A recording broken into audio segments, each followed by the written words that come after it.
Good morning, Kirsten, maybe Miss Zen too. Yeah, I'm back from the cruise to Alaska. Beautiful glaciers. Yeah, it's a really magnificent glaciers, 1,000 years old, even millions years old glaciers. Around like 20 miles deep, but yeah, it's really beautiful. I took the seaplane. So have a couple of different glaciers. You can take a grand view from sky. Really striking. I was touched by the nature for sure, and yeah, just deepen my gratitude to nature, to everything, to the air, to the ocean, to the mountains. It's beyond words. I think everybody has or had this experience already. Yeah, once a while, take a visit, take a tour or trip to the outside world is good. Not only just sit and meditate, as a human, especially at this time, we are so lucky to have technology, to have the internet, to explore more, to travel more. I do think meditation helps our understanding. Once you become pure, that's the topic today. Pure Land school of Buddhism. Once you become pure, everything you see, you hear, you taste, become more. Say, you become more sensitive. You have that sense of more feelings, more sensitivity. You are more easily to touched. That's my experience. You are easy to be grateful for everything you experience. That's the Pure Land I'm going to talk about. So you can tap the link. So we'll go through the Pure Land school, and I will stop here and there to to talk about my understanding too. So Pure Land Buddhism, 净土宗. So Japanese, Korea, a broad branch of Mahayana Buddhism focused on achieving rebirth of a Buddha's Buddha field or Pure Land, 净土. It is one of the most widely practiced traditions of Buddhism in Eastern Asia. According to Charles B. Jones, Pure Land is the dominant form of Buddhism in China, Japan, and Korea. Very influential now in China, in Japan, and Korea. Sometimes called zong or school, is an institutional sense, but historically it is most commonly described as Dharma Gate, Famen. Dharma Gate, okay. Referring to the method of Buddhist practice. In Tibetan Buddhism, prayers and practices which aims at rebirth at the Buddha field are popular religion orientation, especially among layersons. Keep reading by yourself. I will keep reading because it's long. It's very long, you see. I will kind of pick up the essence.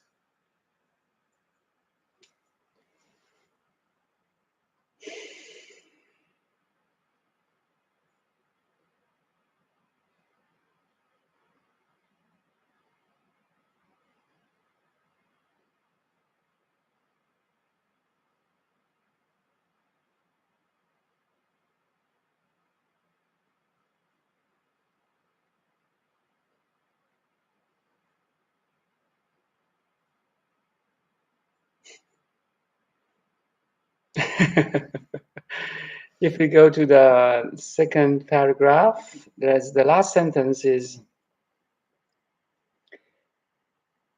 it's much easier to attain enlightenment in one of these Buddha's field due to the corrupt nature of our age. Many Mahayana Buddhisms strive to be reborn in such a place. So the most common Pure Land today is that the Amitabha, Amitofo. In Chinese we say Amitabha or Amitofo, lands of bliss.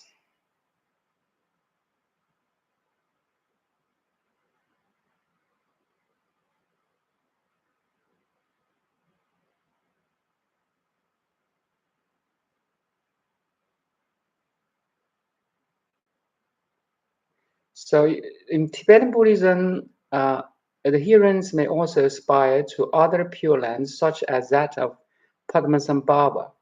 So yeah, Padmasambhava, I do have a picture, a lot of pictures of Padmasambhava. So it's Padmasambhava, 莲花生大士. So he was born. So he was not born from the womb of a mother. He was born from a lotus flower. That's the legend of Padmasambhava. So he, believe it or not, he was born in a lotus flower, not from a womb of a mom. The second Buddha in the Tibetan Buddhism, and was highly appreciated, or like in Tibetan Buddhism, Padmasambhava is very, very influential.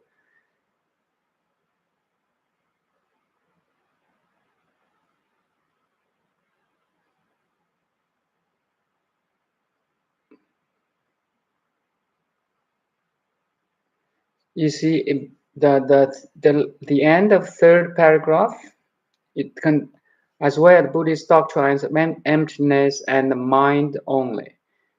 Emptiness, I have talked about this again and again. So, and the mind only, conscious only school, 唯识宗. So you see, every branches or every schools of Buddhism is kind of blended or mixed together.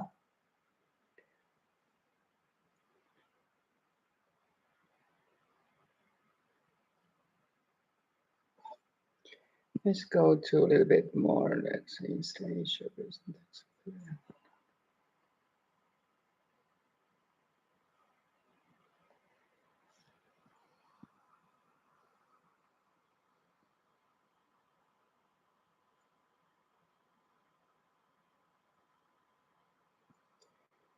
So you see, isn't the almost the last? I mean, the one. Let's see just a bit above the contents. There's a sentence in Chinese, and entails reciting the name of Amitabha. So, 净土宗, if you're a disciple of 净土 school, most time you will say Amitofo, Amitofo. You will recite Amitabha a lot of times a day as a practice, reciting the name of Amitabha. However, Pure Land School also includes logical proof of practice where are done alongside Buddha recitation. So it's like you are calling the Buddha's name, Amitabha, then it awakens or your the nature Buddha, a Buddha nature, by reciting the Amitabha. So it's kind of way or technique. So let's go on the mindfulness of the Buddha.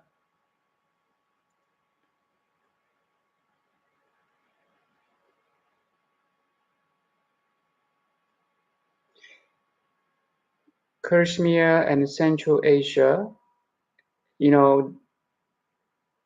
around the first century, there's a lot of spread of Buddhism from India to China, because and between India and China there's a Kashmir and kind of Central Air area, so it's a historical kind of route.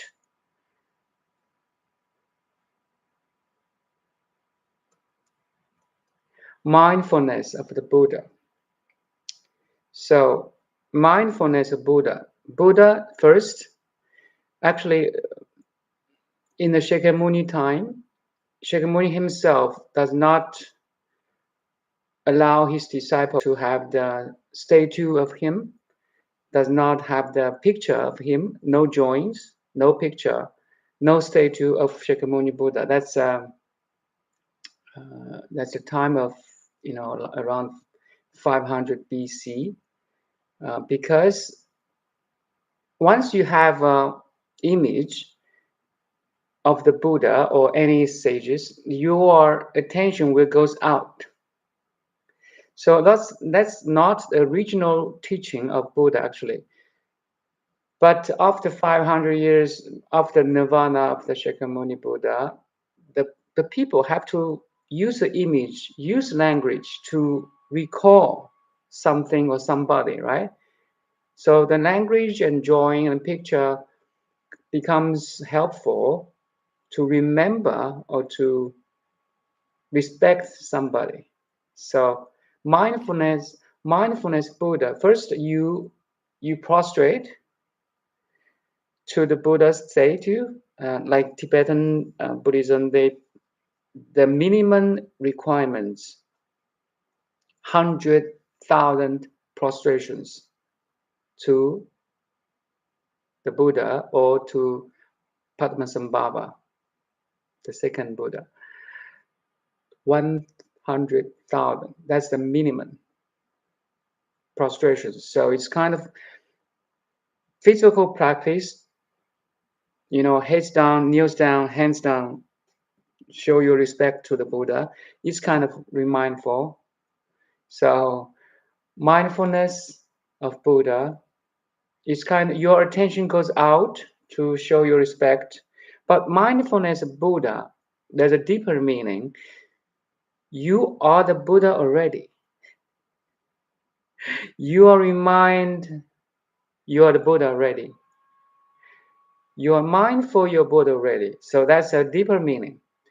But as the cropped time of this age, we need the image, we need a statue to to prostrate, to be mindful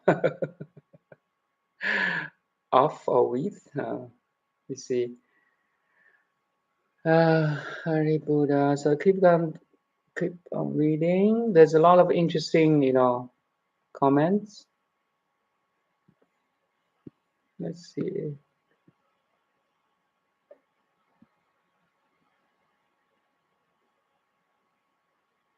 You see, if you go to like the end of the mindfulness of Buddha, there's a little bit a small paragraph. The meditators should live in seclusion, cast away discursive thoughts, not cling to the appearance of things, concentrate their minds on the Buddha, because Buddha is a representation of wisdom, of clarity, of totality, of the true understanding of the nature of himself or herself and the nature of whole cosmos. Concentrate on Buddha is kind of cultivate your understanding of the truth, the ultimate truth, the wisdoms. So you use teacher's image or his teaching as a sutra to cultivate yourself, to become Buddha, to remind your Buddha yourself too, and recite his name single-mindedly. one-pointed concentration on reciting the Buddha's name. Amitabha, Amitabha, Amitabha, Amitabha, Amitabha, Amitabha, Amitabha. So you use your mouth, you use your conscious mind to remind yourself you're Buddha. You have equal quality of the Buddha, Sakyamuni Buddha. You're not inferior to Buddha, to any Buddha. That's called, concentrate our minds on Buddha. They should keep their bodies erect and facing the direction of that Buddha. Meditate upon him continuously if they can maintain mindfulness of the Buddha without interruption from moment to moment. So, so you recite his name so focusedly. You don't think about other things. You only think about Amitabha, Amitabha, Amitabha. So without any interruption from moment to moment, then they will be able to see all the Buddhas of past, present, and future right in each moment.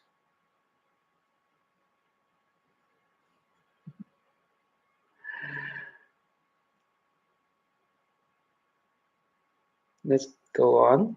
The Buddha field concept in India.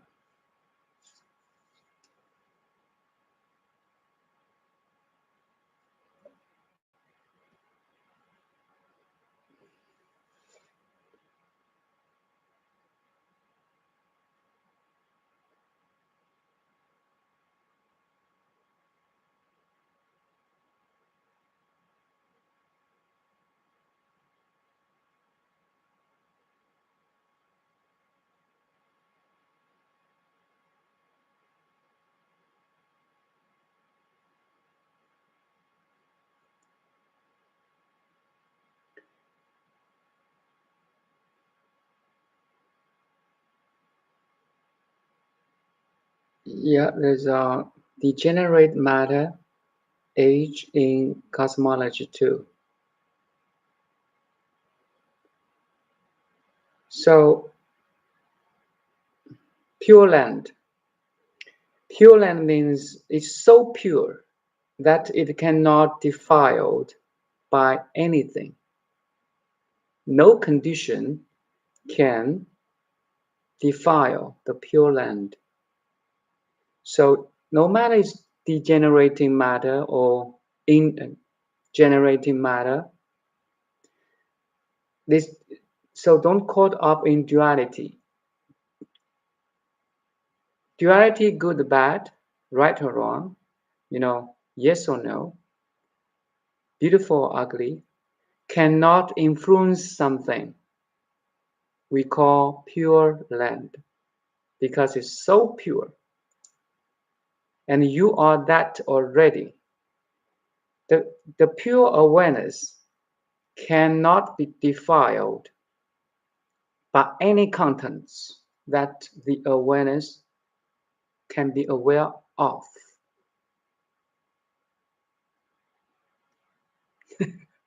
That's the essence of Pure Land School. Right at this moment, your pure consciousness is conscious of everything. Your computer or cell phone, my image, your body sensation, your memory, your family. But you can remain pure. Always remember, no reflections of mirror can influence the mirror itself. It's so important.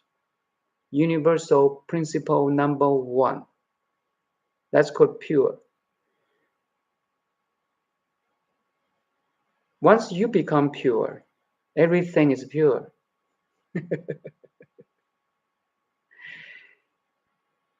Even in the ugliness, you see the beauty.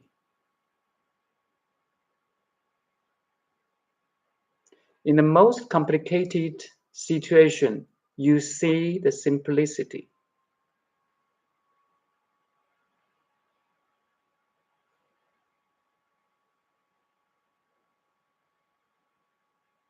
No matter how world changes, no matter how the nature evolves,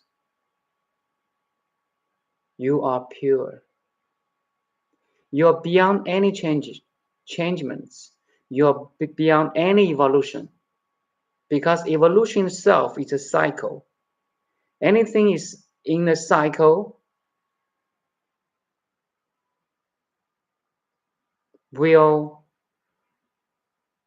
have the four, 生死生住意灭. So birth and death, or appearance and disappearance, and the two other stages in between, the growth and aging, the formation, the development, and the cessations.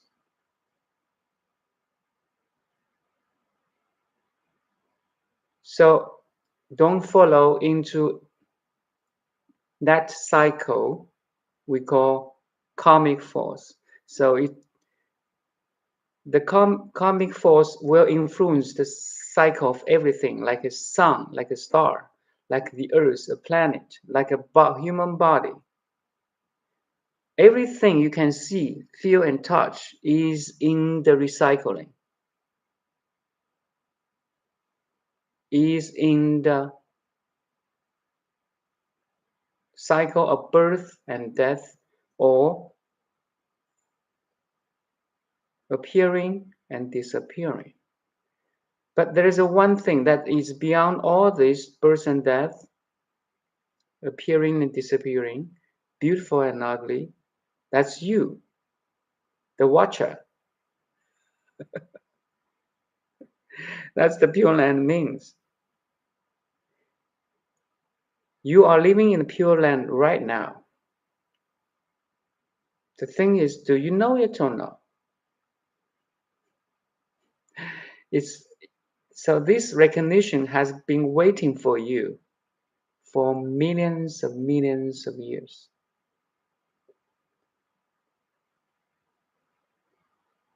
We just only to recognize the essence of who you are, or who we are. If I heard correctly, wisdom, clarity, true understanding, true focus, one-pointed concentration on Buddha teaches, image to cultivate self. Yes, you're using a reference point to cultivate something you already have. That reference point as a teacher or a Buddha already have. That's called teaching, right? The teacher just reminds you something you already have through kind of techniques. That's called teacher. You can learn how to play piano by following a piano teacher, and he will show you how to play the scales, the notes, the melodies, by touching your hands, and show you how to move your fingers. Same thing is a Buddha. Buddha just show you how to reach the Buddha's Buddha field by his or her experience. Okay, let's go on. Kind of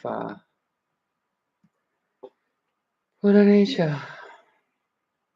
There's lots of information here, so I just pick up something I'm interested.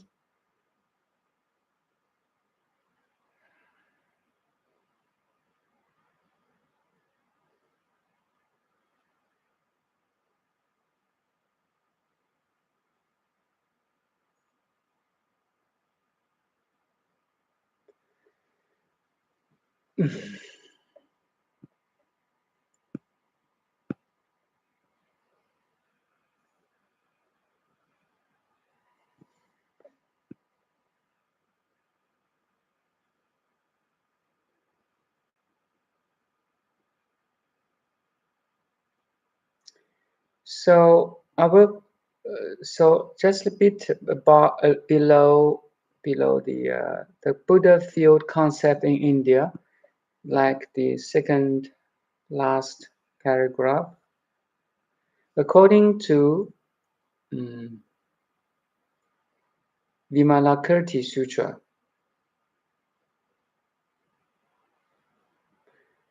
Vimalakirti Sutra, this seemingly impure world, the world we are living now, okay, at this moment, Sakyamuni's Buddha field is actually a purified Buddha field. So right now in this world, seemingly impure world, there is a pure land. It only appears to be impure because the minds of sentient beings perceive it to be impure. Totally agree with that. The view of Vimalakirti Sutra is that the impurity that we see is the result of impure awareness, yes, or impure mind. And also the Buddha's compassion in creating a world within which impure beings can grow. Thus, the real way to attain Pure Land is to purify one's own mind. Yes, that's why meditation plays a role. Meditation again, calm the mind to some level of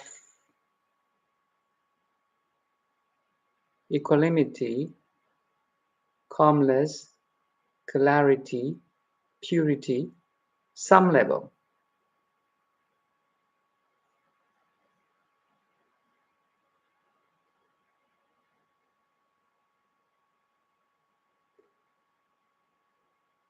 Or total level of stillness, silence,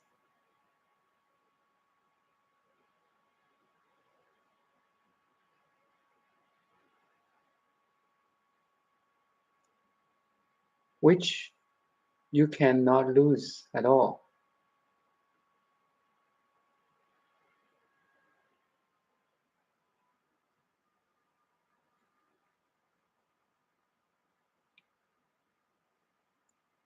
If you are still enough, if you are silent enough, the Pure Land reveals itself. It's like our mental clouds obstruct the whole blue sky. But once the clouds moves away, the sky appears or reveals by itself.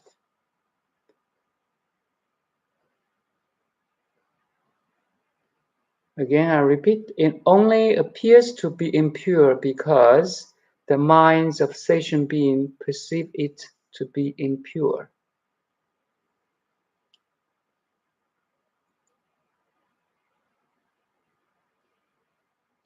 The real way to attain a pure land is to purify our own mind. Make very sense, eh? Makes sense very much.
So I want you to go to the Sukhavativi Sutra. Just there's a picture of the Amitabha at the right side of the page. Then you go down a little bit, kind of the last above the other important sutra and discuss Buddha fields. So there's a Charles B. Jones describes some of the most important elements of these vows as follows. It's very interesting. You see it a little bit above. After meditating for 5 years, Amitabha, we're talking about Amitabha Buddha now.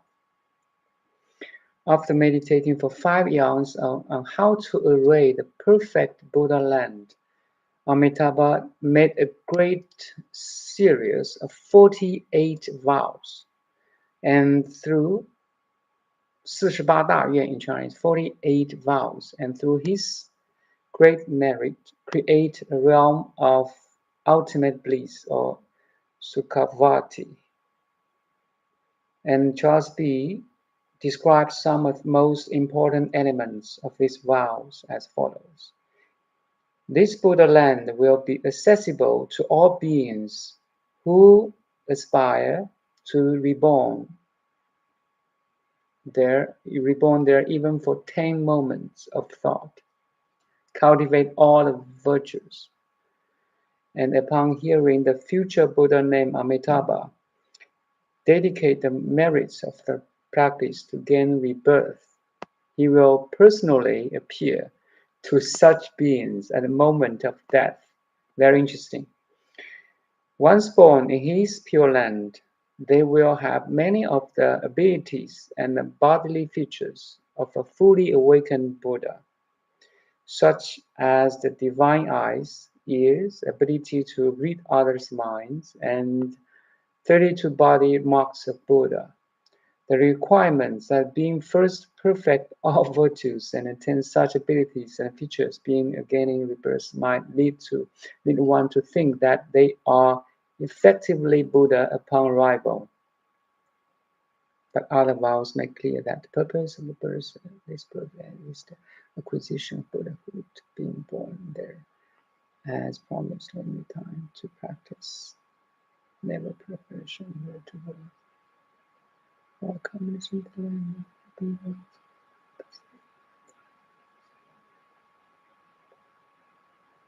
some kinds of rituals.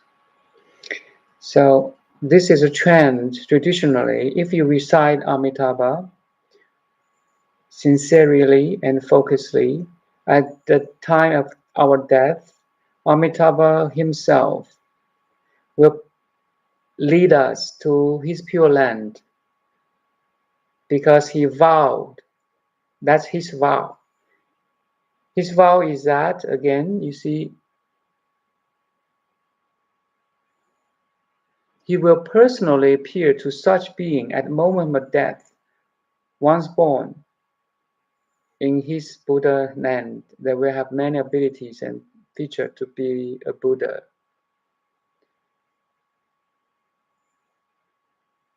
So that's why Amitabha or Pure Land School kind of you use an external force to become Buddha.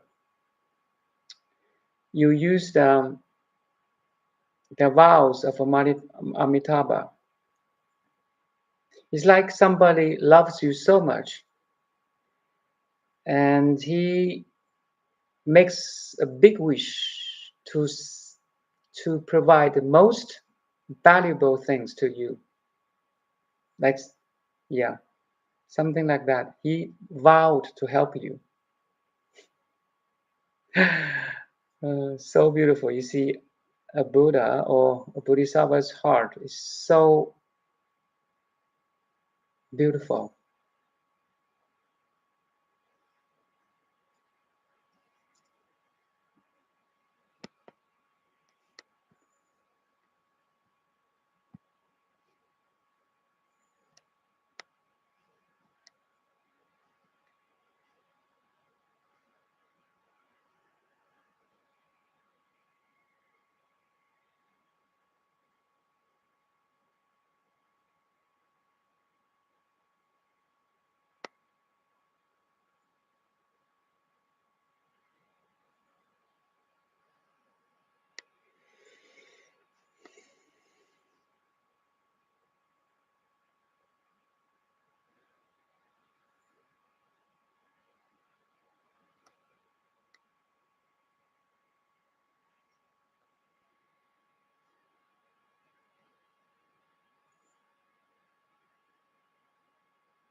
So just a little bit historical things here.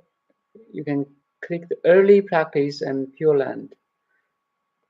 Early practices and Pure Land. The Pure Land teachings first became prominent in China with the founding of Dongling Temple, Lushan, by Huiyuan, Master Huiyuan. Huiyuan practiced Taoism but felt the theory of the immortality to be vague and unreliable, and representative of the ultimate truth. Instead, he returned to Buddhism and became a monk under Dao. And later, he founded a monastery at top of Mountain Lushan, invite literally to study and practice Buddhism there. From the White Lotus Society, Bai Dian Shu, who also responded to Kumar Rajiva. All the figures or the people named here are masters. Let's say Dao An.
You can ask me if you do have any questions.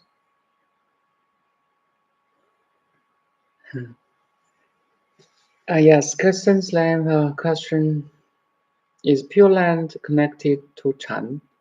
Yes. If I want to try to find some historical event that there's a couple of masters in China. I mean, old times. They studied Chan and Pure Land at the same time. Just give me, maybe I can find some information here. And they do combine Zen and Pure Land together.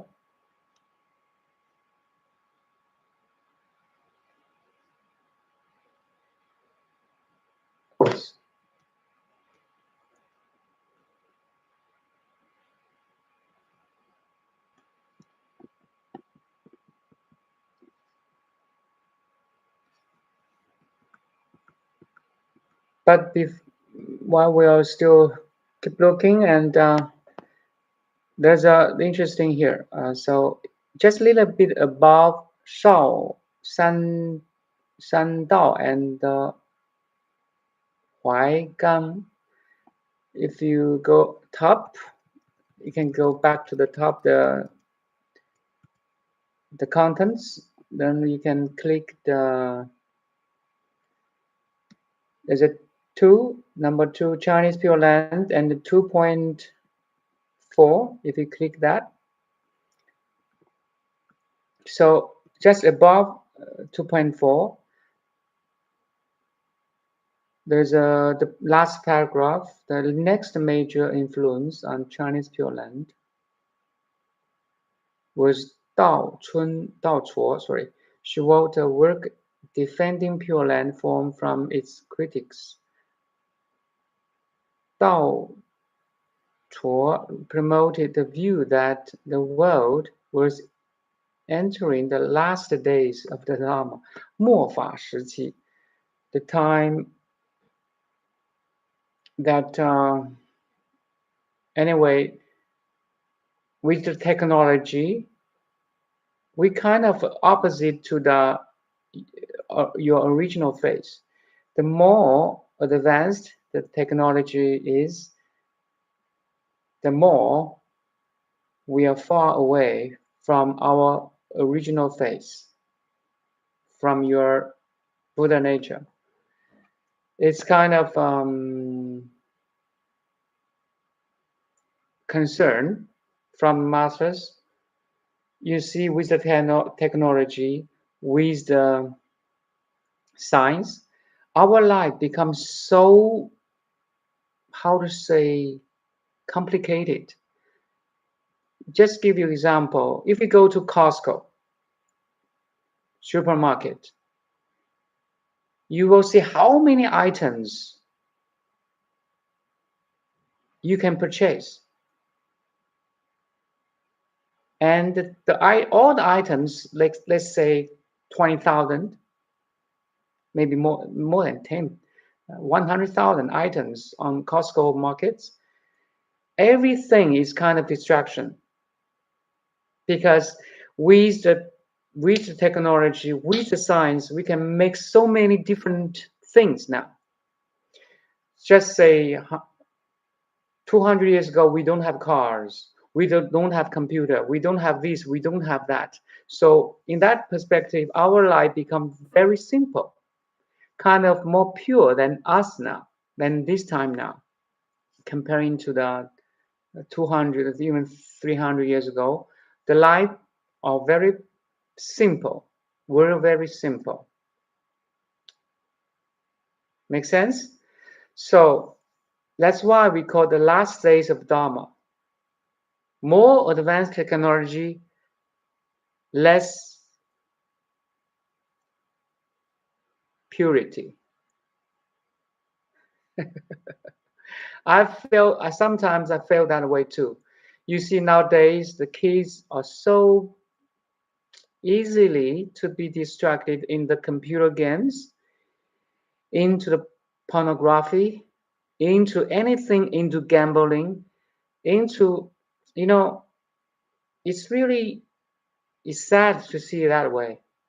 That's why in the master's view, we are entering the last days of Dharma.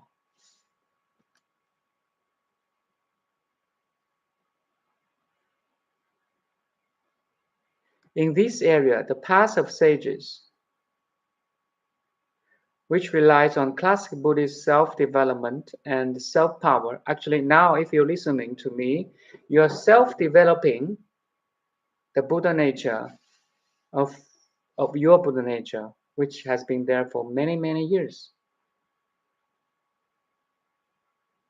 The self-power was not feasible or effective. Instead, the most effective method now is to repent your sins, to cultivate virtues, and to utter the Buddha's name.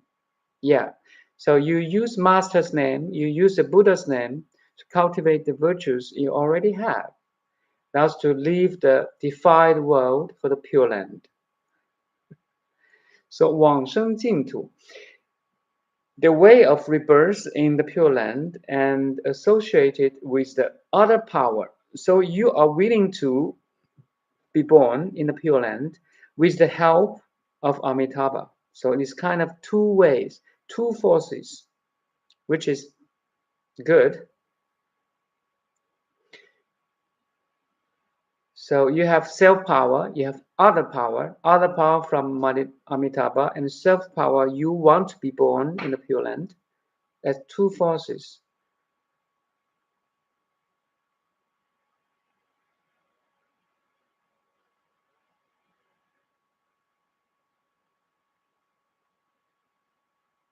And eventually you realize you're Buddha already. Then your mission are completed.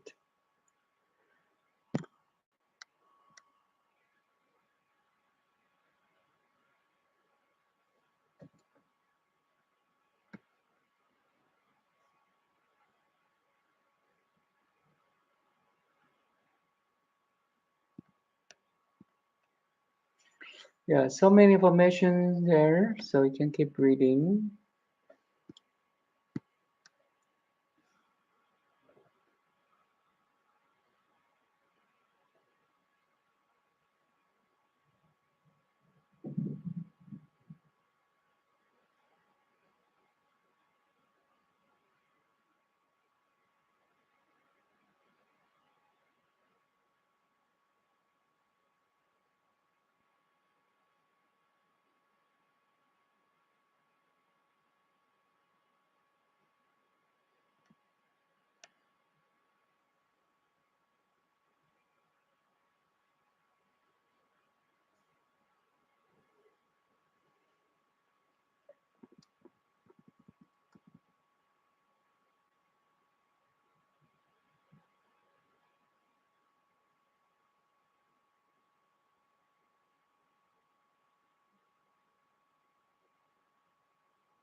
You see, if you go to, let's go top again to the contents.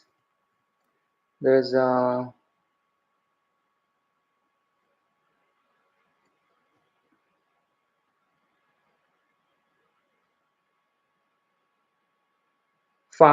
number 5, Pure Land practice in Eastern Asia Buddhism. So if you go to 5.2, the dual practice of Chan and the Pure Land. So this will answer your question, Kristen. Let's go to 5.2.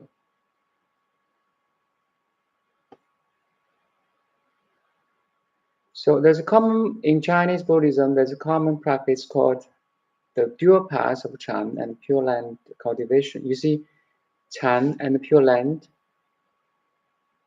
are combined or blended here. Dual path of emptiness and existence.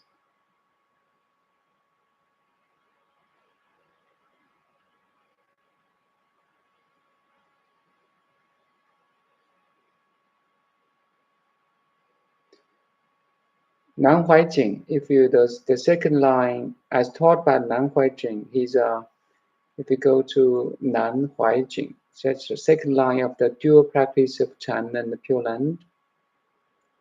You see, Nan Huai Jing is a teacher I admire a lot and I respected a lot. Nan Huai Jing he just died 10 years ago, from 1918 to 2012. Chinese Buddhist monk, religious scholar, writer, very influential in in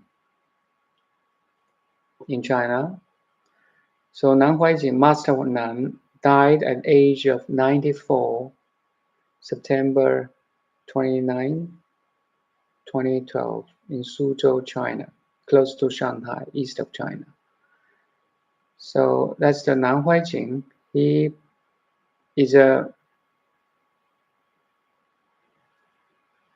promotes Buddhism very well, very much in China. So it's very good teacher. So let's go back to the dual practice of Chan and Pure Land.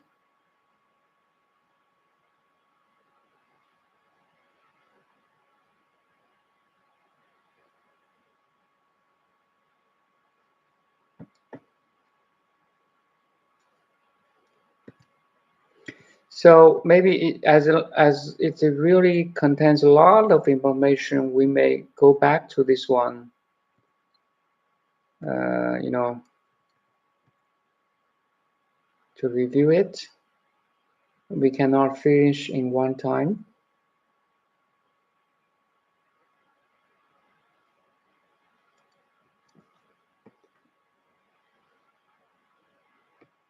Any question up to this moment?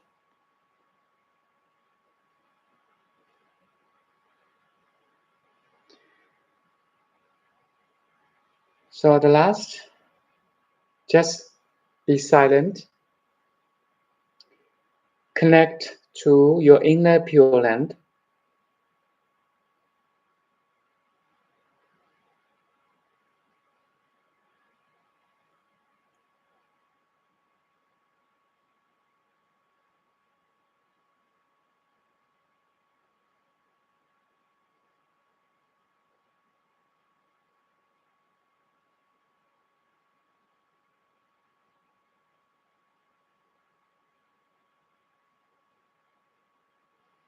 You can recite the name of Amitabha, just like all the followers of Pure Land School. Amitabha, Amitabha, Amitabha, Amitabha.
Okay, I think that's all for today.